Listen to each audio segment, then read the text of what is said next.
Hello hello hello praise Lord. దేవుని పరిశుద్ధమైన ఘనమైన నామమునకు మహిమ కలుగునుగాక. హల్లెలూయా.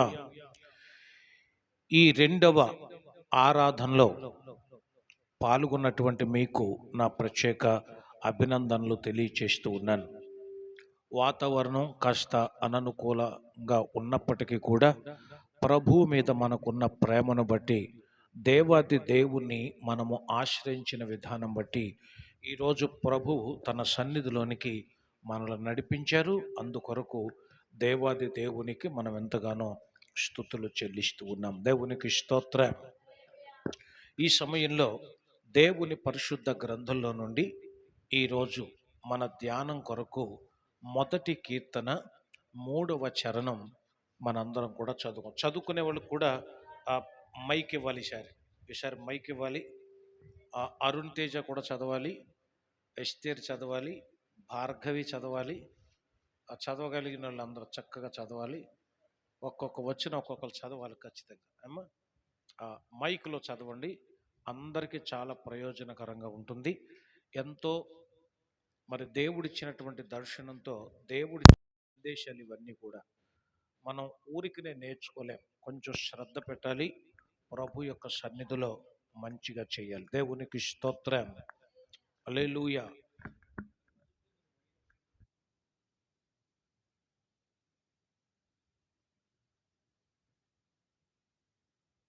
ఓకేనా?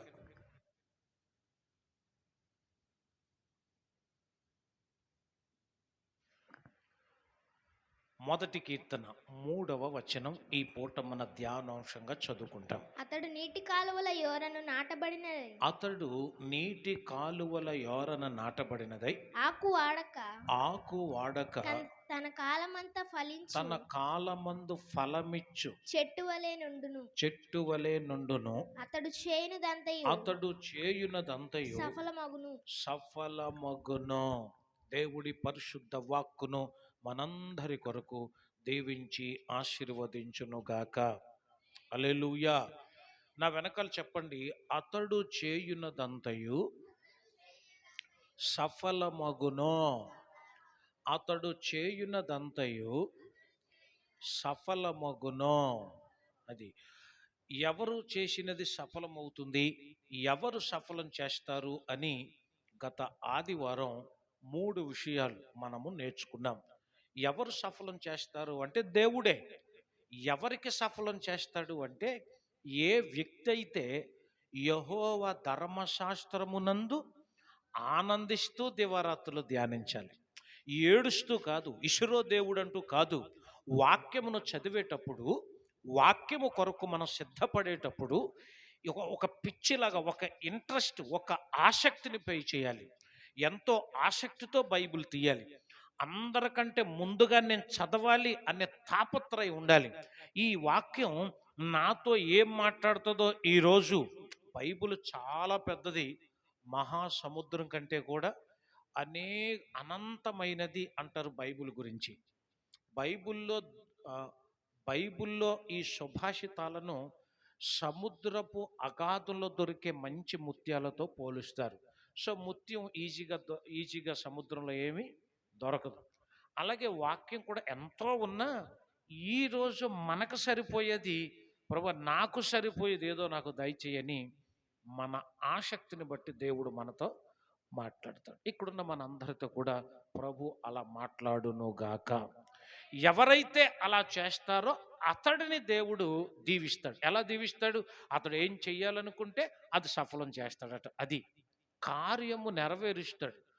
దేవుని వాక్యం చదివేవాడు, ఆనందించేవాడు, ధ్యానం చేసేవాడు, దుష్టుల ఆలోచన చొప్పున నడవనివాడు, పాపుల మార్గమున నిలవనివాడు, అపహాసకులు కూర్చుండు చోట కూర్చోకుండా, ముసలమ్మ ముచ్చట్లు చెప్పుకోకుండా, లోకములోనే పిచ్చి పురాణమంతా వినకుండా కేవలం దైవ స్వరమును వినేవాడు ఉంటాడే, బైబిల్ని అలా చదువుతారే, అటువంటి వాడికట అతడు చేయునదంతయు దేవుడు ఏం చేస్తాడు? సఫలము చేస్తాడు. సో సఫలం అనే మాటలో మనము గత ఆదివారం 3 విషయాలు నేర్చుకున్నాం. దేవుడు ఏమి సఫలం చేస్తాడంట? నెంబర్ 1, ఆలోచన సఫలము చేయు దేవుడు. రెండవది ఉద్దేశములను, నువ్వే ఉద్దేశంతో ఉంటావో నీ ఉద్దేశం దేవుడు తప్పకుండా సఫలం చేస్తాడు. నెంబర్ 3, ప్రార్థన సఫలం చేస్తాడు. We should pray to God. దేవుడే మనకు సఫలం చేస్తాడు. మనం తప్పనిసరిగా ప్రార్థన చేయాలి, తప్పనిసరిగా ఆలోచించాలి, తప్పనిసరిగా ఉద్దేశించాలి. వాటిని సఫలం చేసేవాడు మన దేవుడు. హల్లెలూయా. ఈరోజు మరికొన్ని విషయాలు అనగా మరొక 3 విషయాలను నేను మీకు చెప్పాలని ఆశపడుతున్నా. దేవుడు నాకు నేర్పించాడు. దేవుడు ఏది నాకు నేర్పించాడో ఈరోజు మనందరం కలిసి దానిని నేర్చుకోబోతున్నాం. 3 విషయాలు నేర్చుకున్నాం కదా, ఇది 4వ విషయం. దేవుడు ఏమి మనకు సఫలం చేస్తాడు అంటే, ఈరోజు 4వదిగా ప్రయత్నములను సఫలము చేయు దేవుడు. ప్రయత్నములను ఆయన సఫలం చేస్తాడట. ఎలాగూ? నెహెమ్యా గ్రంథం 2వ అధ్యాయం 20వ వచనాన్ని, అందుకు నేను మైక్ ఇచ్చేయాలి, తొందరగా పరిగెత్తాలి మీరు. చింతల్లి అలెక్కే పరిగెత్తాలి మైక్ పట్టుకున్నావు. ఎవరు చదువుతున్నారో వాళ్ళ దగ్గరికి మైక్ తీసుకెళ్ళాలి నువ్వు. అది అందుకు నేను ఆకాశమందు నివాసి అయిన దేవుడు తానే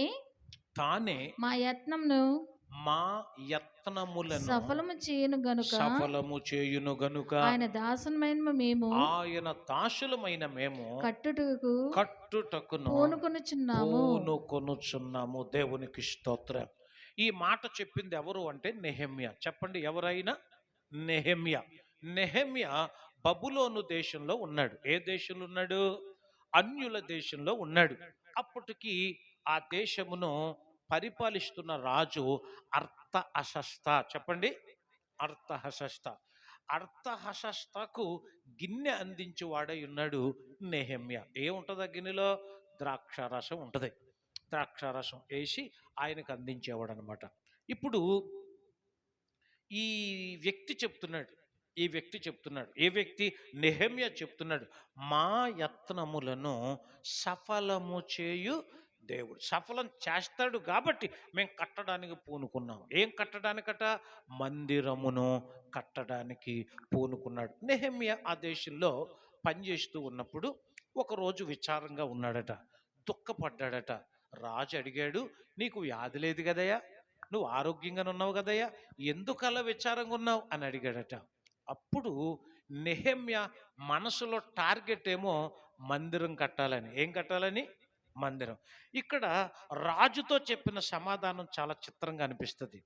చాలా చిత్రంగా అంటే ఒక విధమైన సెంటిమెంట్ ప్లే చేశాడు. అయినా అతడు చేసిన ప్రయత్నం ఎలా సఫలీకృతమైందో మనం చూస్తాం. 3వ వచనం చదవాలి. నేను మిగుల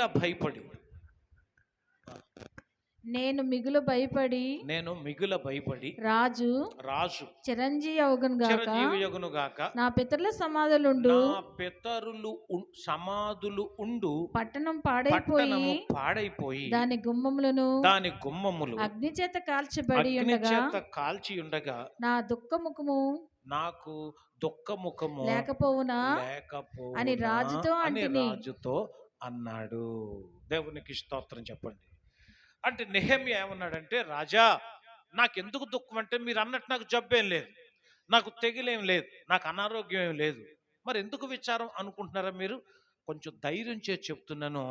నా పితరులు నివసించు పట్టణం, నా పితరులు నివసించు దేశంలో, నా పితరులు సమాధులు ఉండు పట్టణం పాడైపోయింది. అది గోడలు కాల్చేశారు. అది అలా కాల్చేసి కూలిపోయి ఉంటే నేను సంతోషంగా ఉండగలనా అన్నాడు. మరైతే నువ్వు వెళ్ళి సమాధులు అవి కట్టుకుని వస్తారా, పోని మీ ఊరు బాగు చేసుకుని వస్తావా అన్నాడు. అన్న తర్వాత నెహెమ్యా కొంచెం ధైర్యం తెచ్చుకొని ఇప్పుడు చెప్తాడు అసలు విషయం. ఇంకొకరు ఎవరిని చదివితే ఇంకా బాగుంటుంది కదా. అసలు విషయం ఇప్పుడు చెప్తున్నాడు. ఏమని చెబుతున్నాడు అని అంటే, ఇప్పుడు 8వ వచనం చదవండి అమ్మా. చదవాలి. పట్టణ ప్రకారం కాదు, పట్టణ ప్రాకారం. అది మందిరముతో అమ్మా మందిరముతో సంబంధించిన కోట గుమ్మములకును కోట గుమ్మములకును నేను ప్రవేశింపబోవు ఇంటికి దూలములు మ్రానులు ఇచ్చినట్లుగా రాజుగారి యొక్క అడవులను కాయు ఆసాపుకు ఒక తాకీదు ఇయ్యుడని అడిగిను. దేవునికి స్తోత్రం. నా పితరులు సమాధులుండు పట్టణం పాడైపోయిందని స్టార్ట్ చేసి ఇప్పుడు వెళ్ళు నీకేం కావాలో తీసుకెళ్ళన్నప్పుడేమో మందిరము యొక్క కోట గుమ్మములు, దేవునికి స్తోత్రం, మందిరము యొక్క గోడలు, మందిరము యొక్క రూపం పూర్తిగా పాడైపోయి పడిపోయి కూలిపోయి వాళ్ళు ప్రార్థన చేసుకోవటానికి కూడా అవకాశం లేనటువంటి సందర్భంలో దాన్ని టార్గెట్ చేసుకుని మందిరమును నిర్మించడానికి నెహెమ్యా ప్రయత్నము చేస్తున్నాడు. దేవుని నామానికి స్తోత్రం. దేవుడు అతనికి దర్శనం ఇచ్చాడు. దేవుడు దర్శనం ఇచ్చిన తర్వాత అది కూడా వెంటనే తన ప్రజలకు చెప్పలేదు, తన తోటి వారికి చెప్పలేదట. 12వ వచనం గనక చదివితే అక్కడ గరికిపాటు అరిగితే ఒకటి కూడా చదవడా? బైబిల్ ఉందా లేదా? మరి అటు ఇటు చూస్తావేటి? చక్కమని ఏ వచ్చినమో ఏంటో చూడాలి కదా. నువ్వు పక్కల దాంట్లో చూడటమే. చూడు, బైబిల్ చూడు. నెహెమ్యా గ్రంథం 2వ అధ్యాయం 12వ వచనం. రాత్రి యందు నేనును నాతో కూడా నున్న కొందరు లేచితిమి యెరూషలేమును గూర్చి దేవుడు నా హృదయమందు పుట్టించిన ఆలోచన నేను ఎవరితోనైనాను చెప్పలేదు. మరియు నేను ఎక్కియున్న పశువు తప్ప మరి ఏ పశువును మరి ఇంకేది ఎక్కడ నా యొద్ద ఉండలేదు. దేవునికి స్తోత్రం చెప్పండి. కొన్నిసార్లు గుట్టు అనేది ఉంటుంది చూసారా? అంటే గుట్టు అనేది ఉంటదే, ఇంటు గుట్టు లంకక చేటు అని అంటారు. కొన్ని గుట్టుగా ఉండాలి. అందుకని నెహెమ్యా కూడా ఏం చేశాడంటే, నెహెమ్యాకు దేవుడు ఆలోచన పుట్టించాడు, మందిరం కట్టమన్నాడు, దానికి సంబంధించిన అన్ని పట్టుకుని వచ్చాడు. అయినా మనుషులు ఎవరికి చెప్పలేదట. తాను ప్రయాణం చేసిన పశువు తప్ప ఇంకా అక్కడ ఎవరు తనతో పాటు లేచిన ఎవరికి చెప్పలేదైనా. కొన్ని విషయాలు మనం వెంటనే చెప్పకూడదట, అలా చెబితే కొన్ని నెరవేరవు కూడా అని నెహెమ్యా భావించాడు అనుకుంటాను. వాళ్ళందరినీ స్టడీ చేసిన తర్వాత వాళ్ళందరి మనసులు ఎరిగి వాళ్ళందరిని ఒక తాటి మీదకు తీసుకొచ్చే ప్రయత్నం చేశాడు. అతని టార్గెట్ మందిరమును కట్టాలి. గట్టిగా స్తోత్రం చెప్పండి. మందిరం కట్టాలి అతను. ఆ మందిరం కట్టడానికి అతడు తీసుకున్నటువంటి స్టెప్పులు చూడండి ఎంత బాగున్నాయో. వెళ్ళటమే రేయ్ నేను ఈ మందిరం కట్టడానికి వచ్చాను రా, ఈ మందిరాన్ని నేను బాగు చేస్తాను రా, ఈ గుమ్మాలని నిలబెడతాను రా అన్నాడు అనుకోండి, బయలుదేరాడండి పోటుగాడు అంటారు. చుట్టుపక్కల వాళ్ళందరూ ఏమంటారు?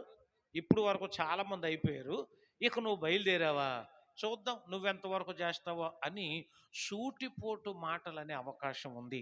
కాబట్టి అతను ఏం చేశాడంటే, మందిరం కోల్పోయినటువంటి నష్టం ఎలాంటిదో, అది కోల్పోవటం వల్ల మనకు ఏం ఇబ్బంది కలుగుతుందో ముందు అందరికీ వివరించటం మొదలుపెట్టాడు. అరే నిజమేరా, మందిరం లేకపోవటం వల్ల, గోడలు కూలిపోవటం వల్ల, గుమ్మాలు పాడైపోవటం వల్ల మనం చాలా ఇబ్బంది పడ్డాము అని అనుకున్నారు. అలాగ ఎప్పుడైతే అనుకున్నారో అప్పుడు చెప్పాడట తన దర్శనాన్ని వాళ్ళందరికీ చెప్పాడట. దేవునికి స్తోత్రం కలుగును గాక. హల్లెలూయా. అప్పుడు వాళ్ళందరూ ఏమన్నారంటే అయితే మేము కూడా ఈ మంచి పని చేయటానికి పూనుకుంటాము, బలం తెచ్చుకుంటాం అన్నారంట. గట్టిగా స్తోత్రం చెబుదాం. అంటే నెహెమ్యాకు దేవుడిచ్చినటువంటి దర్శనం ఇప్పుడు తన ప్రజలకు కూడా అర్థమైంది. ఇప్పుడు తనకు తోడు అందరూ వచ్చారట. అందరూ వచ్చిన తర్వాత వీళ్ళ పని ప్రారంభించగానే మొదటిగా హేళన ఎదురైందట. ఆ తర్వాత ఎగతాళి ఎదురైందట. ఆ తర్వాత ఆయుధాలతో దాడి చేసే పరిస్థితి కూడా వచ్చిందట. అయినా వాళ్ళు మందిరం కట్టేశారు. ఎలా కట్టారు అంటే చూడండి, దేవుని పరిశుద్ధ గ్రంథంలో నెహెమ్యా గ్రంథం 2వ అధ్యాయం 19వ వచనంలో సన్బలటు, టోబియా, గెషెము అనేవారు అక్కడ ఏం చేశారట? హేళన చేశాను అనుందా? ఆ మాట విన్నప్పుడు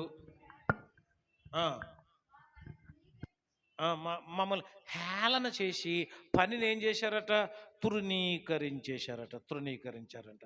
అంటే ఇక్కడ మనం గమనించవలసింది హేళన. దేవుని మందిరాన్ని కట్టుకునే వాళ్ళని చూస్తే ఏం చేశారట? వాళ్ళు హేళన చేశారట. ఇప్పుడు 4వ అధ్యాయం 1వ వచనం చదివితే ఇక్కడ అరుణ్ తేజ చదువుతాడు. అరుణ్ తేజ ఇప్పటికీ షార్ప్గా అవట్లా చదవాలి. 4వ అధ్యాయం 1వ వచనం చదువు. మేము గోడ కడుతుండగా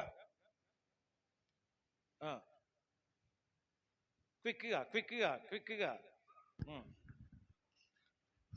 సమాచారము విని, మేము గోడ కడుతున్నామనే సమాచారము విని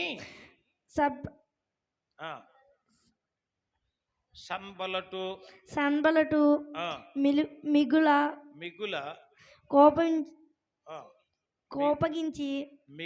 కోపగించి రౌద్రుడై యూదులను ఎగతాళి చేశాను. ఇప్పుడు ఎవరిని ఎగతాళి చేయాలో మీరు ఆలోచించాలి. యూదులను ఎగతాళి చేశాడంట. ఎవరు? సన్బలటు అనేవాడు యూదులను ఎగతాళి చేశాడు. మొదట హేళన, రెండవది ఎగతాళి. ఆ తర్వాత 4వ అధ్యాయం 17వ వచనానికి వస్తే అక్కడ గోడ కట్టువారు, బరువులు మోయువారు, గోడ కట్టువారును, బరువులు మోయువారును, బరువులు ఎత్తువారును ఒక్కొక్కరు ఒక్క చేతితో పని చేసి ఒక చేతితో ఆయుధం పట్టుకుని ఉన్నారంట. ఇది కొంచెం మనం ఊహించాలి. ఒక తాపి మేస్త్రి ఒక చేత్తో తాపి పట్టుకొని, మరొక చేత్తో మన భాషలో చెప్పుకుంటే కత్తికర్ర ఒకటి పట్టుకొని, ఒక చేత్తో తాపి మరొక చేత్తో కత్తికర్ర పట్టుకుని, ఎందుకంటే వాళ్ళు దాడి చేసేస్తున్నారు. మందిరం కట్టాలనే తపన నెహెమ్యాలో ఎంత ఉందో చూడండి. నెహెమ్యా చెప్పిన మాటలు విన్న ప్రజల్లో కూడా ఎంత బాగా ప్రయత్నం చేస్తున్నారో చూడండి. నిజంగా ఇది చదువుతున్నప్పుడు అయ్యో, మనలో ఎంత తెగింపు ఉందా, మనం ఎంత బాగా చేయగలమా అని అనిపించింది నాకు. దేవునికి స్తోత్రం. ఒక చేత్తో పని, మరొక చేత్తో ఆయుధం కూడా పట్టుకున్నాడట. అంటే వీళ్ళ ప్రయత్నాల్లో హేళన ఎదురయ్యింది, ఎగతాళి ఎదురయ్యింది, ఆయుధంతో దాడి కూడా ఎదురైంది. అయినను వాళ్ళు ప్రయత్నం చేసి చివరికి 6వ అధ్యాయం 15వ వచనం. ఈ ప్రకారముగా ఏలులు మాసము 20 దినమందు 25వ దినమది అనగా 72 దినములకు ప్రాకారములు కట్టేశారంటే మందిరమంతా 52 రోజుల్లో కట్టేశారు. గట్టిగా దేవునికి స్తోత్రం చెప్పండి. గట్టిగా చప్పట్లు కొడి ప్రభు యొక్క నామమును మహిమపరచండి. హేళనలు ఎదురైనా, అవహేళనలు ఎదురైనా, ఎగతాళులు ఎదురైనా, దాడులు ఎదురైనా, ఏ నిందలు ఎదురైనా, ఆయుధాలే ఎదురైనా కూడా వాళ్ళు ప్రయత్నం చేశారే. ఆ ప్రయత్నంలో వాళ్ళు విసుగుపోక మొత్తానికి 52 రోజుల్లో మందిరమును ఏం చేయగలిగారు? పూర్తి చేయగలిగారు. ఇది దేవునికి మహిమ తెచ్చేటువంటి గొప్ప కార్యం. దేవుని నామానికి స్తోత్రం. అంటే నువ్వు ప్రయత్నం అంటూ చేస్తే ఆ ప్రయత్నాన్ని దేవుడు ఏం చేస్తాడు? సఫలపరుస్తాడు. అది నా పాయింట్. మనం కొన్నిసార్లు కొన్ని పనులు ప్రయత్నం చేస్తాం, మనకు కుదరకపోతే ఏం చేస్తాం? మనకు సరిగా అవ్వకపోతే మానేస్తాం. ఒకసారి ట్రై చేస్తాం, 2 సార్లు ట్రై చేస్తాము, కుదరలేదనుకోండి మానేస్తాం. యారా చేయవే అంటే నాకు కుదరట్లేదండి, నేను మానేస్తున్నాను అని అంటాం. కానీ చరిత్రలో థామస్ అల్వా ఎడిసన్ అనే ఒక అతను ఉన్నాడు. ఈ బల్బును కనిపెట్టాడే, ఫిల్మెంట్ని కనిపెట్టాడే, బల్బును లైట్స్ కనిపెట్టాడే అతను ఎడిషన్. అతను దేవుని వాక్యం చదువుకున్నాడట. దేవుడు ఏం చెప్పాడంటే, మీరు లోకమునకు వెలుగు. మనం ఎవరమట? ఇటు మనం వెలుగా, మనం వెలిగించాలి కదా. మన చుట్టూ ఉన్న చీకటిని మనం తరవలేకపోతున్నాం కదా. అతడు ఆలోచించాడు, ప్రార్థన చేశాడు. దేవుడు ఒక మంచి ఆలోచన ఆయనకి ఇచ్చాడు. ఆ ఆలోచనతో ఓ ప్రయోగం చేశాడు, ఫెయిల్ అయిపోయాడు. ఇంకో ప్రయోగం చేశాడు, ఫెయిల్ అయిపోయాడు. ఇంకోసారి చేశాడు, ఫెయిల్ అయిపోయాడు. అరే ఎన్నిసార్లు రా బాబు, ఒకసారా రెండు సార్లా, కొన్ని వందల సార్లు చేశాడట. అయినా ఫెయిల్ అయిపోయాడు. కానీ అతడు మాత్రం వదల. చదువుకున్న పిల్లలకు తెలుసు ఇంచుమించు ఎన్నిసార్లు అతడు అలాగా ఫెయిల్ అయి ఉంటాడు. ఎన్నిసార్లు ఫెయిల్ అయి ఉంటాడు చెప్పాలి. ఎన్నిసార్లు ఫెయిల్ అయ్యాడు అంటే, అకార్డింగ్ టు హిజ్ రికార్డు 2774 సార్లు ట్రై చేశాడంట. అయ్యో బాబోయ్, 2774 సార్లు ట్రై చేస్తే 2773 సార్లు విఫలమైపోయాడు. 74సారి బలి వెలిగిపోయింది. గట్టిగా చప్పట్లు కొడుతూ ప్రభు యొక్క ఈనాడు ప్రపంచం అంతా వెలుగుతుంది అంటే మరి థామస్ అల్వా ఎడిసన్ యొక్క చలవ, కృషి, పట్టుదల అనాలి, లేకపోతే ప్రయత్నం అనాలి. మధ్యలోనే తన ప్రయత్నాన్ని మానేసి ఉంటే అతడు ఈ పని సాధించేవాడు కాదు. కాబట్టి ఇక్కడున్న మనం వాక్యం నేర్చుకుంటున్నటువంటి మనం కూడా చాలా జాగ్రత్తగా వినాలి. ఈ మధ్యన ఒక సండే స్కూల్ పాప, నువ్వేమవుతావమ్మా అని అడిగాను. అడిగితే నేను ఐఏఎస్ అవుతాను అంది. ఐఏఎస్ అవుతావా? So what is the full form of IAS అని అడిగాను. అంది. కాదు నువ్వు చెప్పాలి. ఐఏఎస్ అవుతావంటే ఐఏఎస్ అంటే ఏంటో తెలియాలి కదా. కనీసం ఐపీఎస్ అన్నాడు అనుకోండి ఎవరన్నా, ఐపీఎస్ అంటే ఏంటో తెలియాలి కదా. నిజంగా ఐఏఎస్ఏ అవ్వాలి అంటే, ఐపీఎస్ఏ అవ్వాలంటే దానికి తగ్గ ప్రయత్నం మనం ఏం చేయాలి? ఊరికినే వీధుల్లో తిరిగితే చదువు అవ్వదు. దేవునికి స్తోత్రం. భక్తి చేసేవాళ్ళు ముసలమ్మ ముచ్చటలు పెట్టుకుంటే మంచిగా చదవాలనే ప్రయత్నం మీరు చేయలేకపోతున్నారు. వాక్యం చదివేటప్పుడు చాలా చోట్ల చాలా మంది తప్పులు చేస్తున్నారు. కారణం ఏంటో తెలుసా? డైలీ ప్రతిరోజు మనం వాక్యం చదవలేకపోవటమే. అదే ప్రాబ్లం. రోజు చదివితే మాటలు అలవాటైపోతాయి కదా, ఈజీగా చెప్పేస్తాం. దేవునికి స్తోత్రం చెప్పండి. హల్లెలూయా. చిన్నపిల్లోడికి అన్నం తినటం నేర్పించేటప్పుడు వాడు పొరపాటున కుడి చేయి పెట్టకుండా ఎడం చేయి పెట్టాడు అనుకోండి, ఎడం చేత్తో తింటున్నాడు అనుకోండి, మనందరం ఏం చేస్తాం? ఏ చేయి అయితే ఇలా తినబాడారా అదే పడి ఉంటుంది అంటావా? ఏం చేస్తాం?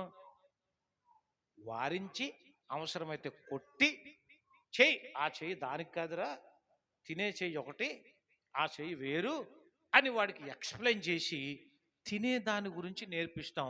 అందుకనే ప్రతివాడు ఎక్కడైనా పొరపాటు చేస్తాడు, కానీ తినే విషయంలో మాత్రం ఎవడు ఏ పొరపాటు చేయడు. తింటూ ఉండగా కరెంటు పోయిందనుకోండి, తిండి మాత్రం ఆపడు. ఎందుకని? ఈ చేతికి ఈ నోటికి అలవాటైపోయింది, ఫిక్స్ అయిపోయింది కాబట్టి, డైలీ చేస్తాం కాబట్టి. అలాగున ప్రభు యొక్క సన్నిధిలో నువ్వు ఒక ప్రార్థనాపరుడు కావాలి అంటే కీప్ ఆన్ ట్రయింగ్ అంటారు దాన్ని. అంటే ప్రయత్నం చెయ్యాలి. నువ్వు వాక్యం బాగా చెప్పాలనుకో, ప్రయత్నం చెయ్యాలి. నీవు పరిచర్య బాగా చేయాలనుకో, ప్రయత్నం చేయాలి. నువ్వు అందరికంటే బెస్ట్గా ఉండాలనుకో, ప్రయత్నం చేయాలి. ప్రయత్నం చేయకపోతే ఏది నీకు జీవితంలో రాదు. సాధనంబు పనులు సమకూరు ధరలోన అంటారు. సో ప్రయత్నం చేయటం పురుష లక్షణం అని కూడా అంటారు. దేవునికి స్తోత్రం. చదవటం రాకపోతే చదవాలి. ఏది రాదంటే దాన్ని మనం ట్రై చేస్తూ ఉంటే దేవుడు తప్పకుండా ఒకరోజు మనకు మంచిగా అనుగ్రహిస్తాడు. ఏ పని ఒక ఇల్లు కట్టుకుంటున్నా సరే, ఒక ఇల్లు కట్టుకోవాలనుకున్నా సరే, ఒక పెళ్లి చెయ్యాలి అనుకున్నా సరే, ఒక మందిరం కట్టాలనుకున్నా సరే, నీ కుటుంబాన్ని కట్టుకోవాలనుకున్నా సరే, నువ్వు చేసే ప్రయత్నం ఉంటుందే, ఆ ప్రయత్నంలో గనక మంచిగా ఉంటే దేవుడు ఆ ప్రయత్నం ఏం చేస్తాడు? సఫలం చేస్తాడు. ఇది 4వ విషయం. సఫలము చేయు ప్రయత్నం నువ్వు చేయి, ఆయన సఫలము చేస్తాడు. ఇది ఈరోజు సందేశంలో మొదటిది, మన 2వ భాగంలో 4వది. ఇక 5వది. కార్తీక్ ఏం చదవలేదు మరి? Genesis chapter 24 verse 56. Genesis chapter 24 verse 56. ఆదికాండం 24వ అధ్యాయం 56వ వచనంలో ఒక బంగారం లాంటి మాట ఒకటి రాయబడి ఉంది. అప్పుడు అతడు యెహోవా నా ప్రయాణములను సఫలము చేసునుగాక. ఆ మాట అండర్లైన్ చేయాలి. నా ప్రయాణమును సఫలము చేసునుగాక. ఏంటిది? సఫలము చేసెను గనుక నా తడువు కానియక ఇక నాకు తడవు కానియక నన్ను పంపించండి అంటున్నాడు ఆయన. అంటే తడవు చేయకుండా ఆలస్యం చేయకండి అని, అది విషయం.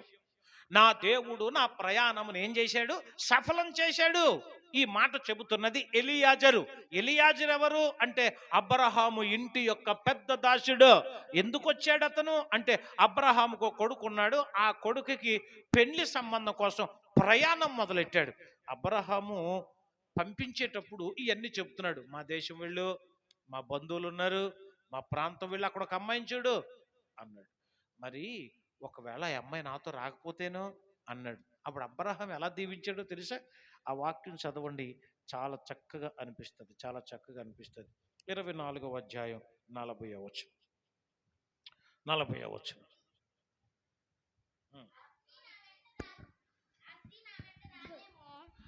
ఆ స్త్రీ నా వెంట రాదేమో అని చెప్పినందుకు అతడు ఎవని సన్నిధిలో నేను జీవించుచున్నాను ఆ యెహోవా నాతో కూడా నీతో కూడా మరేంటి కంగారు పడతారంటే? నన్ను కంగారు పెడుతున్నారు, మీరు కంగారు పడుతున్నారు. నీతో కూడా తన దూతను పంపి నీ ప్రయాణము సఫలము చేయును గనుక. అక్కడ అండర్లైన్ చేయాలన్నమాట. సఫలము చేయును గనుక నీవు నా వంశస్థులలో నా తండ్రి ఇంట నుండి నా కుమారునికి భార్యను తీసుకొని వచ్చేదవని దీవించి పంపించాడు. దేవునికి స్తోత్రం చెప్పండి. హల్లెలూయా. నీ ప్రయాణాన్ని సఫలం చేసే దేవుడు ఉన్నాడు. ఆ దేవుడు ఎవరో తెలుసా? నేను ఎవని సన్నిధిలో ఉన్నానో, ఎవనిని నేను సేవించుచున్నానో, ఎవరు నాకు దేవుడో ఆ దేవుడు నీ ప్రయాణాన్ని సఫలం చేస్తాడు. దేవునికి స్తోత్రం. 121వ కీర్తనలో మనం అప్పుడప్పుడు చెప్పుకుంటాం కాదమ్మా, నీ రాకపోకల యందు యెహోవా నిన్ను కాపాడును అనే మాట. రాకపోకల యందంటే అంటే ప్రయాణములో అని అర్థం. మన ప్రయాణం దేవుడే సఫలం చేయాలి. ఎందుకంటే ద లైఫ్ ఈజ్ జర్నీ అన్నాడు ఒక ఆయన. అంటే జీవితం అంటే ఏంటి? ప్రయాణము. ఈ ప్రయాణం ఎక్కడి నుంచి ఎక్కడికి ప్రయాణం? భూమి మీద ఉన్న ప్రజలు అనుకున్నారట, దేవుడు చూపించాడు వాళ్ళకి. ఐగుప్తు దేశమేమో భూలోకం, కనాను ఏమో పరలోకం అని సింబాలిక్గా చెప్పి దేవుడు వాళ్ళను చక్కగా నడిపించాడు. నిర్గమకాండం 13వ అధ్యాయం 21వ వచనం గనక మీరు చదవగలిగితే అక్కడుంది, పగలు మేఘ స్తంభంలోను రాత్రి అగ్ని స్తంభంలోను. యెహోవా త్రోవలో వారిని నడిపించుటకై పగటి వేళలో మేఘస్తంభమును వారికి వెలిగించుటకును రాత్రి వేళ అగ్నిస్తంభమును ఉండి వారికి ముందుగా నడుచుచు వచ్చెను. ఆయన పగటి వేళ మేఘస్తంభమునైనను రాత్రి వేళ అగ్నిస్తంభమునైనను ప్రజల ఎదుట నుండి తొలగింపలేదు. వాళ్ళ ప్రయాణమును ఆయన చక్కగా ఆ త్రోవల్లో ఎంత బాగా నడిపించాడో దేవునికి స్తోత్రం కలుగునుగాక. హల్లెలూయా. కాబట్టి దేవుని యొక్క వాక్యలు ఉన్నటువంటి ఈ మాటలను బట్టి ఆయన మేఘస్తంభంగా అగ్నిస్తంభంగా తన ప్రజలను ఎలా నడిపించాడో అలాగ భూమి మీద నుండి పరలోకం వరకు మమ్మల్ని నడిపిస్తాడు. దీన్ని ఆత్మీయ యాత్ర అన్నారు. దేవునికి స్తోత్రం. హెబ్రీయులకు రాసిన పత్రిక 11వ అధ్యాయం 13వ వచనంలో వాగ్దాన ఫలము అనుభవించకపోయినా ఆ భక్తులందరూ ముక్త కంఠంతో చెప్పారు. ఏమని చెప్పారంటే వీరందరూ ఆ వాగ్దాన ఫలములను అనుభవింపకపోయినను దూరము నుండి చూసి వందనములు చేసి తాము భూమి మీద పరదేశులమును యాత్రికులై ఉన్నామని ఒప్పుకొని విశ్వాసము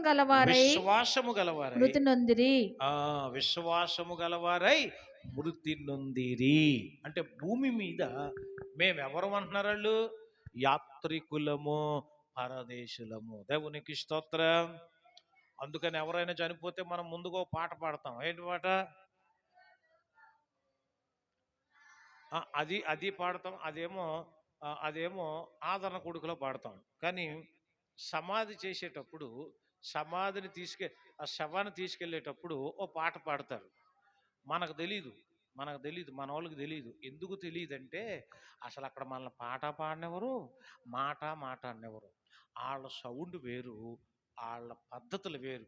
అంటే చనిపోయిన ఒక వ్యక్తిని గంభీరంగా తీసుకువెళ్ళాలి అనే ఒక ఆలోచన కొంతమందిది, వాళ్ళ ఆనందాన్ని కూడా మనం కాదు అని అనలేము. కానీ చాలా చోట్ల ప్రభు నమ్ముకున్న వాళ్ళు ఏం చేస్తారంటే ఆ శవాన్ని పట్టుకుని తీసుకుని వెళ్ళేటప్పుడు ఎదురుగా వీళ్ళందరూ ఎవరు రక్షణ పొందిన బిడ్డలందరూ తెల్లని వస్త్రాలు ధరించి వెనకాల పాస్టర్ గారు డ్రమ్ము అది పట్టుకొని వాళ్ళందరూ కలిసి ఈ పాట పాడతారు ఎక్కువగా. ఏంటది? పరదేశులము ప్రియులారా మన పురమేది కాదిప్పుడు నిజముగా పురమేది కాదిప్పుడు. హల్లెలూయా. ఇలాగా పాడుకుంటూ వెళ్తారు. దీని అర్థం ఏంటంటే ఈ లోకం మనది కాదు, శాశ్వతమైనది కాదు. మనందరం కూడా యాత్రికులం. దేవునికి స్తోత్రం. యాత్రికులం, పరదేశులం, పరలోకమే నా పురము, పరలోకమే నా పురము. యాత్రికులం, పరదేశులం, పరలోకమే నా పురము, పరలోకమే నా పురము. ఇది ఆత్మీయ యాత్ర, ఇది కానాను యాత్ర, ఇది యెరూషలేము యాత్ర, ఇది యెరూషలేము యాత్ర. యాత్రికులం, పరదేశులం, పరలోకమే నా పురము, పరలోకమే నా పురము, పరలోకమే నా పురము. మీదే ఊరు అంటే పలానా ఊరు అని చెప్తాం, కానీ అంతిమంగా మందంతా ఏ ఊరు? పరలోకమే. అందుకే సిరివెల్ల హనోకు గారు కూడా చాలా మంచి చక్కటి పాటలు కూడా పాడాడు. దేవునికి స్తోత్రం. కాబట్టి ఈరోజు భూమి మీద ఉన్నటువంటి మనందరం కూడా యాత్రికులమును, పరదేశులు. ఈ ప్రయాణాన్ని ఎవరు మనకు సఫలం చేయగలరు అంటే దేవుడే. దేవుడే. దేవుడు సఫలం చేయాలంటే ఆయన వాక్యమును దివారాత్రులు ఏం చేయాలి? ధ్యానించాలి. దేవునికి స్తోత్రం. ఈ మాటలు కూడా నేను చాలా చక్కగా రాసుకున్నాను. దేవుడు దేనిని మనకు సఫలం చేస్తారంటే మొట్టమొదటిగా ఈరోజు ప్రయత్నములను సఫలం చేస్తాడు. 2 ప్రయాణములను, నువ్వు ఎక్కడికి ప్రయాణం చేస్తావో ఆ ప్రయాణాన్ని దేవుడు నీకేం చేస్తాడు? సఫలం. 3వది, ఇది అందరికి కొంచెం గిలిగింతలు కలిగిస్తుంది అనమాట. అదంటే చాలా ఇంట్రెస్ట్ అందరికీ కూడా. అబ్బో నాకు అప్పుడే ఎందుకు అని అంటారు, కానీ ఊరికినే అదంటే బాగా ఇష్టం చాలా మందికి కూడా. కలలుగా అంటారు దానికోసం. అలాగా అదేంటంటే మొదటిదేమో ప్రయత్నం, 2వదేమో ప్రయాణం, 3వది పరిణయం. ఏంటి చెప్పండి? పరిణయం అంటే పెళ్ళి. చూసారా పెళ్లి గానులు ఎంత బాగా చెబుతున్నారు? అదంటే అందరికి ఒకలాంటి గిలిగింత కదా, ఒకలాంటి హ్యాపీనెస్గా ఉంటుంది. మళ్ళీ సిగ్గు అంటారు, మళ్ళీ అమ్ము నేను వెళ్ళను అంటారు, మళ్ళీ అమ్ము నేను రాను అంటారు. కానీ సరే రాను అంటే సరే నీకు పెళ్లి చేయాలంటే మళ్ళీ ఊరుకోరు, మళ్ళీ అలా కూడా జరగకూడదు. మళ్ళీ చాలా చిత్రంగా ఉంటుంది ఇదంతా. ఎవరో తెలియని వాళ్ళు తీసుకొచ్చి ముందు పెడతారు, మనల్ని బాగా తయారు చేసి ఎదురుగా కూర్చోబెడతారు. వాళ్ళని మనం చూడాలి, మనల్ని ఏమో వాళ్ళు చూడాలి. ఇదంతా చాలా, మళ్ళీ మన ఇద్దరం చూసుకుంటున్నామా లేదని మళ్ళీ చుట్టుపక్కల వాళ్ళందరూ మళ్ళీ చూస్తుంటారు. మళ్ళీ అందరి ముందు చెప్పమంటారు, నీకు నచ్చిందా లేదా? అందరి ముందు అడిగితే ఏం చెప్తారండి? అవును కదా, ఏం చెప్తారు? అలాగనమాట. దీన్ని పెళ్లి చూపులు అంటాం ఇప్పుడు మనం. దేవునికి స్తోత్రం. హల్లెలూయా.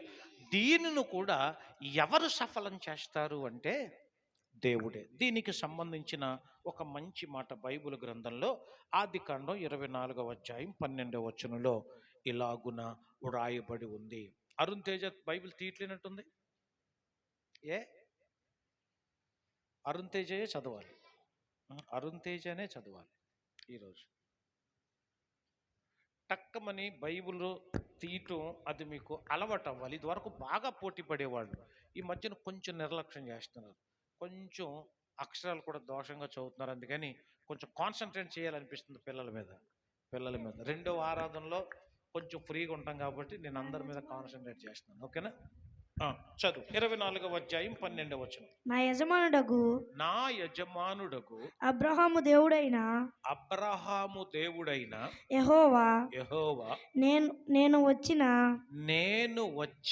కార్యమును త్వరలో సఫలము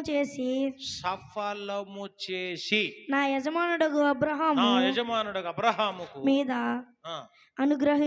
అనుగ్రహము చూపుము. ఆయన మీద అనుగ్రహము. అది ఏ గ్రహం? శని గ్రహంలా చూస్తున్నారు కొంతమంది. కాదు, అనుగ్రహం చూపుతాడు. అంటే నేను ఒక కార్యం మీద వచ్చాను. ఏంట కార్యం? శుభకార్యం అంటాం. ఏంటా శుభకార్యం?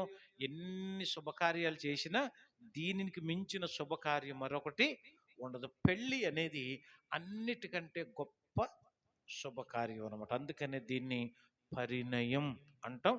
కొంతమంది వివాహం అంటారు, కొంతమంది కళ్యాణం అంటాం, కొంతమంది ఇంకేమేమో అంటారు కదా. లగ్గం అంటారా? కాదు కదా, లగ్గం అంటే మళ్ళీ ముహూర్తం పెట్టడం అనుకుంటా. ఇలాగ రకరకాల పేర్లతో దీన్ని పిలుస్తాం. అబ్రహాముకు లేక పుట్టాడు ఒక కుమారుడు. అతనికి ఇస్సాకు అని పేరు పెట్టాడు. వృద్ధాప్యమందు పుట్టిన కుమారుడు గనక అల్లారు ముద్దుగా పెంచాడు అబ్రహాం. చివర్లు అంటే ఇంచుమించు ఇస్సాకు కొంచెం 13, 15, 16 ఈ సంవత్సరాల వయసు వచ్చేటప్పటికి అబ్రహాము దేవుడు పరిశోధించాడు. అబ్రహాము తన కొడుకు చుట్టూ తిరుగుతున్నాడు, నన్ను మర్చిపోతాడేమో. అబ్రహాముకు నేను ముఖ్యమో, నేనిచ్చిన తన కొడుకు ముఖ్యమో పరీక్షించాలి. నన్ను ప్రేమిస్తాడో కొడుకును ప్రేమిస్తాడని ఒక చిన్న టెస్ట్ పెట్టాడు. ఆ టెస్టులో నీ కుమారుని మోరియా పర్వతం మీదకు తీసుకుని వెళ్ళి దహన బలిగా అర్పించు అన్నాడు. మాటలాడకుండా యెహోవా మీద విశ్వాసం ఉంచిన మహాభక్తుడైన అబ్రహాము దేవుడు అడిగినందుకు గాను కుమారుని తీసుకుని వెళ్ళి కట్టెల మీద పరుండబెట్టి కాళ్ళు చేతులు కట్టేసి ఒక బలమైన ఖడ్గం ఒకటి తీసి చెయ్యెత్తి నరకబోయాడు. అప్పుడు దేవుడు పిలిచాడు, అబ్రహామా, ఇందును బట్టి నాకు అర్థమైంది నువ్వు దేవునికి భయపడువాడవు, దేవుణ్ణి అందరికంటే ఎక్కువగా ప్రేమిస్తావు నువ్వు. అబ్రహాముకి మనకి తేడా ఏంటో తెలుసా? మన ఇంట్లో ఏదైనా బంధువులు కానీ చుట్టాలు కానీ కార్యక్రమాలు ఏమైనా ఉంటే మనం దేవుణ్ణి పక్కన పెడతాం. కానీ అబ్రహాము దేవుడి కోసం మిగిలిన వాళ్ళందరినీ కూడా పక్కన పెడతాడు. That is the big difference. That is the big difference between Abraham and to us. మనకి అబ్రహాంకి మధ్య ఉన్న వ్యత్యాసం అది. అవసరమైతే కన్న కొడుకును కూడా పక్కన పెట్టాడు, గోరు ముద్దలు తినిపించాడు, గుండెల మీద ఆడించుకున్నాడు, వేలి పట్టి నడిపించాడు, నడక నేర్పించాడు, మాటలు నేర్పించాడు, బలులు నేర్పించాడు, అన్నీ నేర్పించాడు. ఇప్పుడు ఆ కొడుకు పీక మీద కత్తి పెట్టడానికి రెడీ అయ్యాడు. అంటే అబ్రహాము కషాయుడని కాదు, అబ్రహాము కఠినుడని కాదు. దేవుని కంటే దేవుడిచ్చి నీ కుమారుడు నాకు పెద్ద ఎక్కువేమి కాదు. ఒకవేళ ఆయన తీసుకున్నా అలాంటి వాళ్ళు ఇంకొక 100 మందిని ఇవ్వగలడు ఆయన. గట్టిగా దేవునికి స్తోత్రం చెబుదాం. ఇది అబ్రహాము యొక్క విశ్వాసం. అందుకని అలాగున పెంచుకున్నాడు. వయసు వచ్చింది, ఈ లోపల తల్లి చనిపోయింది. అంటే శారమ్మ నిద్రించింది. అమ్మ చుట్టూ తిరిగిన కుమారుడేమో అమ్మ లేక బెంగతో పడుకున్నాడు. మంచి వయసులో ఉన్నాడు. అబ్రహాము తలంచాడు, ఈ సమయంలో వీడికి ఒక వివాహము చెయ్యాలి అని. ఒక మంచి సంబంధం కోసం ఎక్కడి నుంచి తెద్దాం? మన బంధువుల ఇంటి దగ్గరికి వెళ్ళిపోవాలనుకున్నాడు. దేవునికి స్తోత్రం. అలాగనుకుని ఎలియాజరుని పంపించాడు. అప్పుడు అందుకని ఎలియాజరు అంటున్నాడు, నేను ఏ కార్యము నిమిత్తం అయితే వచ్చానో ఆ కార్యమును సఫలము ఏ కార్యం అది? పరిణయం. చెప్పండి, హల్లెలూయా, హల్లెలూయా. కాబట్టి మీకు ఎప్పుడైనా మన పిల్లలు, ఎదుగుతున్న పిల్లలు పెళ్ళిళ్ళ కోసం ఓనుగా ట్రై చేయకూడదు, ఓనుగా ప్రయత్నం చేయకూడదు. ఏం చేయాలి? దేవునికి అప్పగించాలి. ప్రభు, నా స్థితి ఇదే, నా చదువు ఇదే, నా ఇల్లు ఇదే, నా ప్రభావం ఇదే, నా కెపాసిటీది, నాకు తగిన జీవిత భాగస్వామిని దేవుడే కనుక ఇస్తే నీకు సూటబుల్గా ఇస్తాడు. అందుకనే marriages are made in heaven అంటారు. పరలోకంలో నిర్ణయించబడతాయంటే పెళ్ళిళ్ళని. భూమి మీద ఎవరిని ఎక్కడ చేర్చాలో ఆయనకి బాగా తెలుసు. మనం సెలెక్ట్ చేయటం కరెక్ట్ కాదు, according to the word of God. దేవునికి గట్టిగా స్తోత్రం చెబుదాం. హల్లెలూయా. ఇస్సాకుకి రెబెకాకి పెళ్లి చూపులేమి లేవు. అబ్రహాం కొడుకు ఇస్సాకు ఉన్నాడు, మంచోడు, ఎత్తుకుంటాడు, ఎర్రగుంటాడు, తెల్లగుంటాడని ఎలియాజరు చెబితే తప్ప వాళ్ళకి తెలియదు. సరే వచ్చేసిందని తేలిపోతాను. మరి నాకు నచ్చకపోతే మళ్ళీ వచ్చేస్తానే అని వాళ్ళ అమ్మోళ్ళు కూడా ఏమీ చెప్పలేదు. ఆవిడ బయలుదేరిందంతే. ఎంత అసలు అలాంటి రోజులు వస్తే ఎంత బాగున్నో అనిపిస్తుంది మళ్ళీ. కానీ ఇప్పట్లో అవి వచ్చేలాగేమీ కనపట్లేదు. పెద్దోళ్ళు ఏది చెప్తే అది కుదరదు, నా డిసిషన్ వేరు అంటున్నారు. ఇప్పుడు నా మాట వేరు, నా పరిస్థితి వేరు అని అంటున్నారు చాలామంది. వాక్యంలో ఏమని వ్రాయబడి ఉంది అంటే, ప్రియులారా, కార్యము సఫలము చేయు దేవుడు. గట్టిగా స్తోత్రం చెబుదాం. నీ జీవితంలో ఏ శుభకార్యమైనా దేవుడే జరిగించాలి. దేవుడి చేతులకు మనము అప్పగించాలి. అప్పుడు దేవుడు చక్కగా జరిగిస్తాడు. ఇది నేను చాలా మంచిగా నమ్ముతాను. కాబట్టి క్రీస్తునందు ప్రియ సోదరి సోదరులారా, మన జీవితంలో మంచి జరగాలి అంటే ఆ దేవుడికి అప్పగించాల్సిందే. అతడు చేయునదంతయు సఫలమగును. ఎవరు చేసేది సఫలమవుద్ది? దుష్టుల ఆలోచన చెప్పు నడవలేనోడు, పాపుల మార్గం నిలవలేనోడు, అపహాసకులు కూర్చున్న చోట కూర్చోకూడదంట అలాంటోడు. అది మాత్రమే కాదు, యెహోవా ధర్మశాస్త్రమందు ఆనందిస్తూ దివారాత్రులు దాన్ని ధ్యానించేవాడు ధన్యుడు. అట్టివాడు నీటి కాలువల యోరన నాటబడినదే ఆకువాడక తన కాలమందు ఫలమిచ్చు చెట్టులాగుంటాడే, ఆ చెట్టులాగుండే ఆ వ్యక్తి ఏదైతే చేయాలనుకుంటాడో అది సఫలం అవుతుంది, విఫలం అవదు. గట్టిగా స్తోత్రం చెబుతాం. ఈనాడు ఎన్నో చేయాలనుకుంటున్నాం, సఫలం అవ్వట్లేదు. కారణం వాక్యాన్ని వదిలేస్తున్నాం మనం. అది వాక్యాన్ని చదవట్లేదు చాలామంది. ప్రతిరోజు పిల్లలతో వాక్యం చదివించండి. పెద్దలారా మీరు కూడా వాక్యం చదవండి, వాక్యాన్ని నమ్మండి. వాక్యం అంటే దేవుడే. ఆది యందు వాక్యం ఉండెను, వాక్యము దేవుని యొద్ద ఉండెను, వాక్యమే దేవుడై ఉండెను. ఇది విషయం.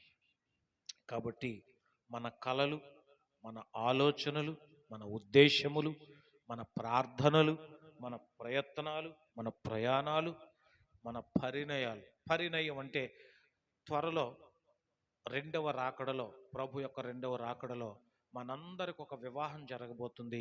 దాన్నే లోక కళ్యాణం అని అంటారు. ప్రభు వరుడుగా రాబోతున్నాడు, మనందరూ వధువు సంఘంగా సిద్ధపడుతున్నాం. భూమి మీద సిద్ధపడుతున్నాం. అలా సిద్ధపడిన వధువు అయిన కన్యకను వరుడైన ప్రభువుకు అప్పగించేటువంటి ఆ మంచి ప్రక్రియ, మనందరూ ఆ పెళ్లికి సిద్ధపడాలి. దేవునికి స్తోత్రం చెప్పండి. మహిమ మేఘం మీద జరుగుద్ది, మధ్యాకాశంలో జరుగుద్ది, 7 సంవత్సరాలు జరుగుద్ది. వావ్, ఎంత గొప్ప విందో! ఆ పెండ్లికి పిలువబడిన వారు ధన్యులు. అది ఆ పరిణయం మనందరికీ కలగాలి అంటే యేసును సొంత రక్షకునిగా అంగీకరించాలి, ప్రభు రక్తంలో కడగబడాలి, బాప్తిసం తీసుకోవాలి, రక్షణలో కొనసాగాలి, బల్లారాధనలో పాల్గొనాలి. అప్పుడు ఆ బంధం మనకు ఎప్పటికీ ఉండిపోద్ది అన్నమాట. ఆ బంధాన్ని ఎవరు విడగొట్టలేనటువంటి గొప్ప బంధం. దేవునికి స్తోత్రం కలుగునుగాక.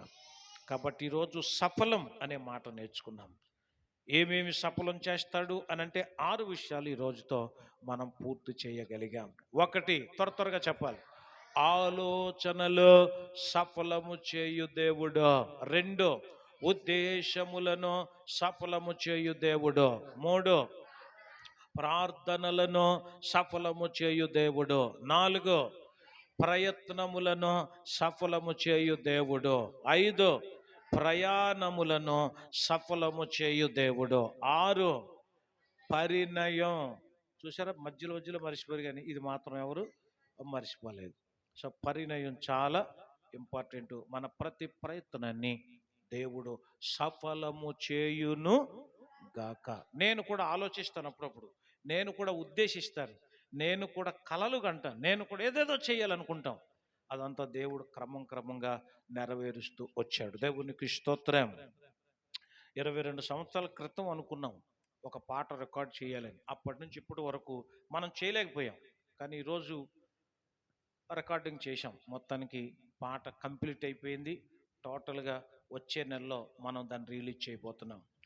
కోరస్కి డబ్బులు ఇచ్చి పాడించాం.